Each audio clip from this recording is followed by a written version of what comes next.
very good morning. Last video માં poem 1 મજા આવી ગઈ ને?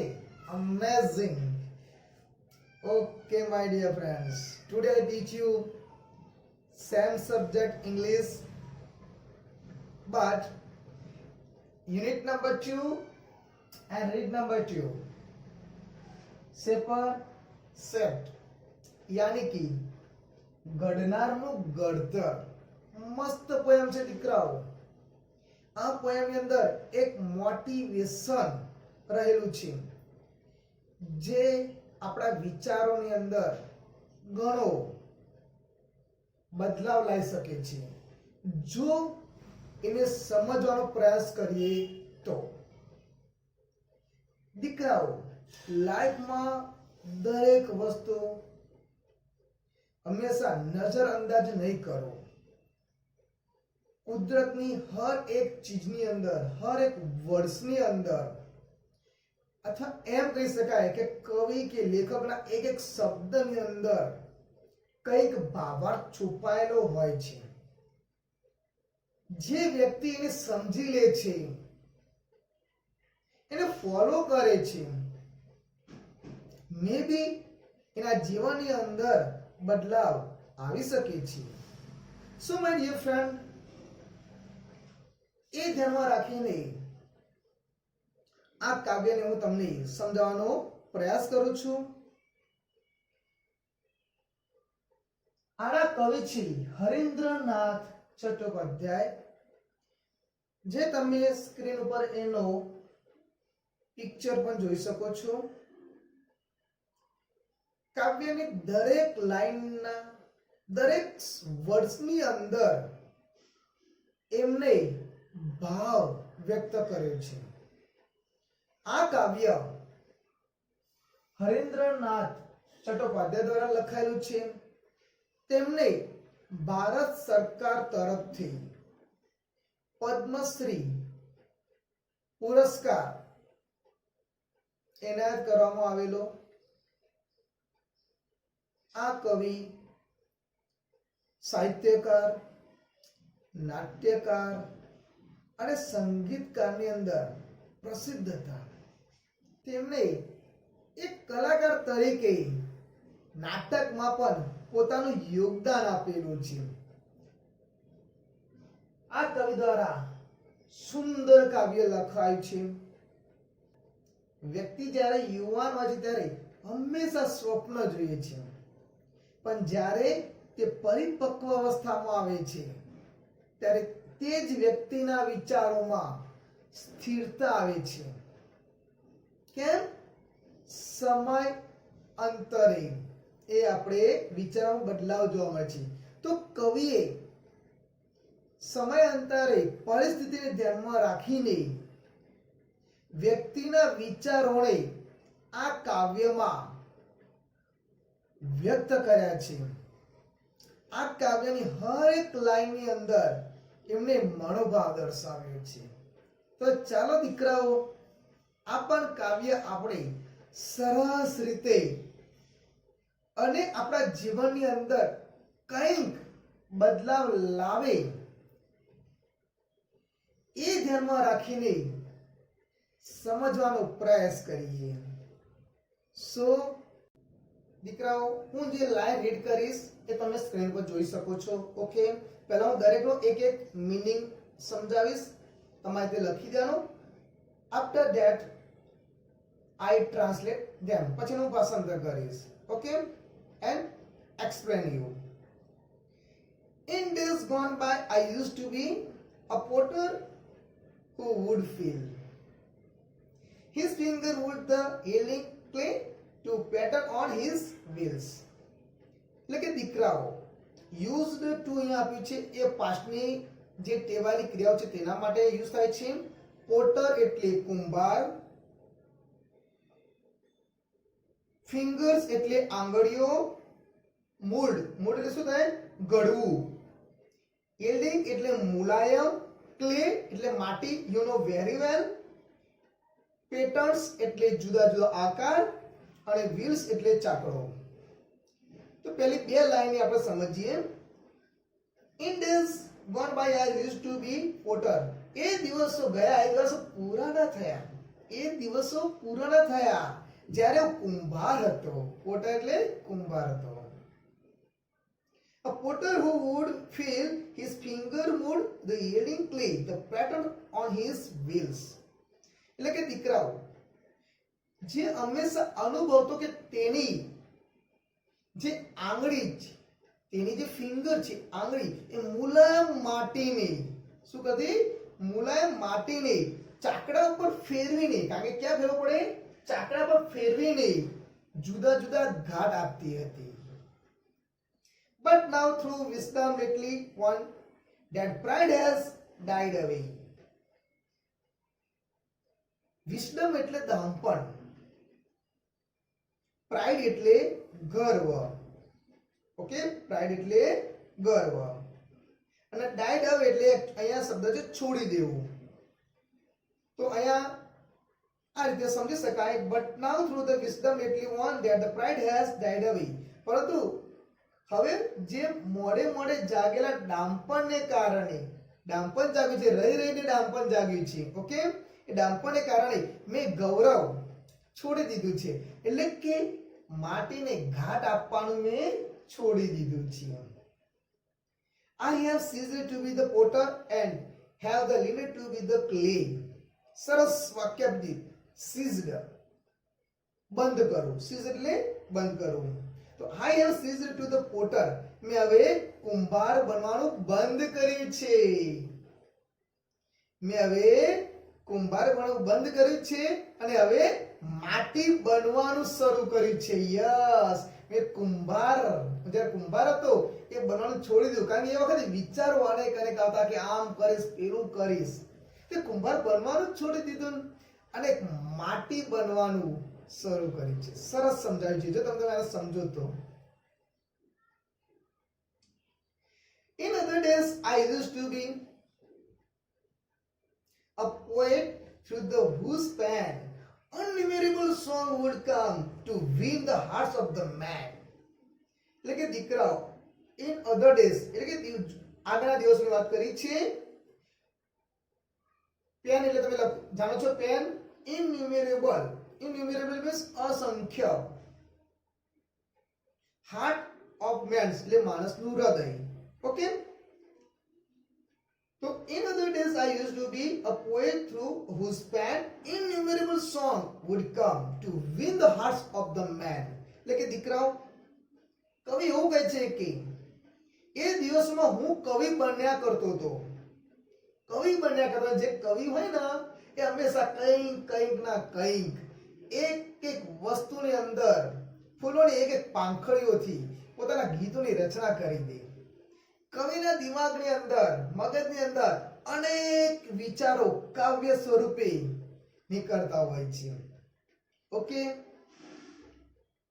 તો એ દિવસમાં જ્યારે હું કવિ બન્યા કરતો હતો કે જેની પેન વડે માણસોના દિલ, જેની પેન વડે માણસોના દિલ જીતવા માટે અનેક ગીતો રચ્યા કરતો હતો. સોંગ એટલે ગીતો. કારણ કવિ હંમેશા શું વિચારે કે હું કંઈક લખું જેનાથી લોકો આની પ્રશંસા કરે, આનાથી પ્રભાવિત થાય, દરેકના હૃદયને સ્પર્શી જાય. દરેક કવિની ભાવના હોય છે. But now through new God knowledge which I had not had so long, I have ceased to be the poet and have the lean to be the song. પરંતુ હવે પહેલા ન હતા એવા નવા જ્ઞાનના ઉદયથી મેં કવિ બનવાનું બંધ કર્યું અને ગીત બનવાનું શીખ્યો છું. સરસ રીતે સમજ આપી છે. એટલે કે જે શબ્દ જો ન્યુ ગોટ નોલેજ, હંમેશા દીકરાઓ જ્યારે તમે જ્ઞાનનો ઉદય થશે, અત્યારે તમે સ્ટાન્ડર્ડ 12 માં છો, એટલે કે હજુ તમારી પાસે જે સ્પિરિચ્યુઅલ નોલેજ, દુનિયાદારીનું નોલેજ જે હોવું જોઈએ એ સંપૂર્ણપણે તમારી અંદર નથી હોતું. એટલે તમે ગમે તેવા વિચારો કરતા હો છો, પણ દીકરાઓ જ્યારે તમે સાચે જ ટ્રુથ નોલેજ છે, સત્ય નોલેજ છે, જ્યારે તમને એ પ્રાપ્ત થશે ત્યારે તમારા વિચારોની અંદર જરૂર પરિવર્તન આવશે. યાદ રાખજો દીકરાઓ. ઓકે? અને દીકરાઓ હંમેશા લાઈફમાં યાદ રાખજો, જેટલું નોલેજ મેળવાય ગમે ત્યાંથી બસ મેળવતા શીખો, પ્રાપ્ત કરતા શીખો. Okay? I was a fashion of the swords in days that now are gone. એ દિવસોમાં સ્વર્ડ એટલે તલવાર, હું તલવાર ગળતો હતો. શું કહ્યું? તલવાર ગળતો હતો. Which on the hundreds battlefields glitter and the glimmer and shone. તો ત્રણ સરસ મિનિંગો છે. બેટલફિલ્ડ્સ એટલે યુદ્ધ ભૂમિ, ગ્લિટર એટલે ચમકતા, અને બીજો મિનિંગ છે ગ્લિમ્ડ એટલે કે ચળકતા. બંનેમાં થોડો તફાવત છે. But now that I am brimming with the silence of the Lord. Brimming with એટલે અત્યંત હર્ષોલ્લાસ સાથે, ખુશી છલકવી. તો દીકરો સરસ રીતે પંક્તિ વ્યક્ત કરી છે કે પરંતુ હવે મને ઐશ્વર્યની શાંતિની, શું કહે છે? ઐશ્વર્ય શાંતિની અનુભૂતિ થઈ છે. I have ceased to be the sword maker and have lived to be the sword. એટલે કે દીકરાઓ મેં તલવાર ગળવાનું બંધ કર્યું છે અને હવે તલવાર બનવાનું શીખ્યો છું. In bygone times I used to be a dreamer who would hurl on every side an insolence of emerald and the pearl. દીકરાઓ મિનિંગ સમજી લો. ડ્રીમર એટલે સ્વપ્ન જોનાર, હલ એટલે બૂમો પાડવી, એમરાલ્ડ એટલે માણેક, અને પિયર એટલે મોતી. ઓકે? આ રીતે સમજી શકાય. In bygone time I used to be a dreamer who would hurl. એ દિવસોમાં હું સ્વપ્નશીલ હતો. સ્વપ્નશીલ એટલે સ્વપ્ન જોનારો હતો, બસ સ્વપ્ન જોયા કરતો, સ્વપ્નશીલ હતો. On every side an insolence of the emerald and the pearl. એટલે કે હંમેશા હું ગેરરીતિપૂર્વક માણેક અને મોતી એકઠા કરવામાં જ માનતો હતો. But now that I am kneeling at the feet of the Supreme, I have ceased to be the dreamer and I have learned to be the dream. Last પંક્તિમાં કવિએ સરસ રીતે સમજાવી દીધું છે. હવે હું સત્તાધીન એટલે કે ઈશ્વર, સુપ્રીમ એટલે ઈશ્વરના અર્થમાં લીધું છે, ના શરણે આવ્યો છું અને મેં સ્વપ્ન જોવાનું બંધ કર્યું છે. તો શું બનવાનું કહ્યું છે? છેલ્લામાં છે હું સ્વપ્ન બનવાનું શીખ્યો છું. ડ્રીમર એટલે સ્વપ્ન જોવાનું બંધ કર્યું, અને ડ્રીમ એટલે સ્વપ્ન બનવાનું શીખ્યો છું. તો દીકરાઓ કવિએ દરેક લાઈનની અંદર સરસ મજાનો ભાવાર્થ વ્યક્ત કર્યો છે. ચલો દીકરાઓ હવે આપણે એના ક્વેશ્ચન આન્સર સમજી લઈએ. આ સ્ટાન્જા 2018 માં બોર્ડની એક્ઝામમાં પૂછાઈ ગઈ છે. સ્ટાન્જા ઓલરેડી અહીંયા આપેલી છે, પ્લસ તમે ટેક્સ્ટબુકમાં જોઈ શકો છો. Now first question is in other days what would come through poet's pen. તે દિવસોમાં કવિની પેન શું રચતી, શાની રચના કરતી, કવિ શું લખતા, અથવા કવિની પેન દ્વારા શાની રચના થતી હતી. In other days innumerable song would come through poet's pen. સમજી લો, ખાલી તમારે આટલો જ આન્સર લખવાનો છે. only In other days innumerable song, તમે સ્ટાન્જામાં પંક્તિમાં જોઈ શકો છો innumerable song, અસંખ્ય ગીતો. બાકી બધું same, would come through poets pen. કેટલો સરળ આન્સર છે. Second number, why has the poet ceased to be poet? શા માટે કવિએ કવિ બનવાનું બંધ કરી દીધું? જ્યારે મિત્રો why થી ક્વેશ્ચન પૂછાય ત્યારે ઓલવેઝ આન્સર બીકોઝ થી જોઈન થાય છે. Okay, the poet has ceased to be a poet because શા માટે બંધ થયું? because he got new knowledge, કારણ કે એમને નવા જ્ઞાનનો ઉદય થયો, નવું જ્ઞાન પ્રાપ્ત થયું. ઓકે, સ્ટાન્જામાં આપી જોઈએ, પોએમમાં આપી જોઈએ છે, તો ફટ લઈને એ આન્સર શોધીને ના ક્વેશ્ચન સાથે કનેક્ટ જ કરવાનું છે દીકરાઓ, બીજું કશું જ નથી કરવાનું. Write the rhyming words. Pen, rhyming words એટલે સેમ ઉચ્ચાર, ઉપર જે મીનિંગ આપ્યો હોય પેન આપ્યો છે તો પેનનો એ સ્ટાન્જામાં સેમ ઉચ્ચાર કેવો છે? પેન. તો એના પછીના લાઈનમાં તમે જોઈ શકો છો મેન. લોંગ તો સોંગ. ઓકે દીકરાઓ, what was the poet in the past? કવિ પાસ્ટમાં શું હતા? પ્રશ્ન છે પાસ્ટની અંદર કવિ કોણ હતા, શું હતા? The poet was a writer of songs. Songs એટલે અહીંયા કોના અર્થમાં છે? પોએમના અર્થમાં છે. ઓકે, કાવ્યના અર્થમાં છે. તો a writer of songs in the past, writer હતા. ઓકે, એન્ડ લાસ્ટ તમને આ રીતે fill in the blanks માં પૂછી શકાય. તમારા પોએમ્સ માંથી ફાઇન્ડ આઉટ કરવાની હશે. The poet was a, તો પોએટ શું હતા તમે જોઈ શકો છો. The poet was a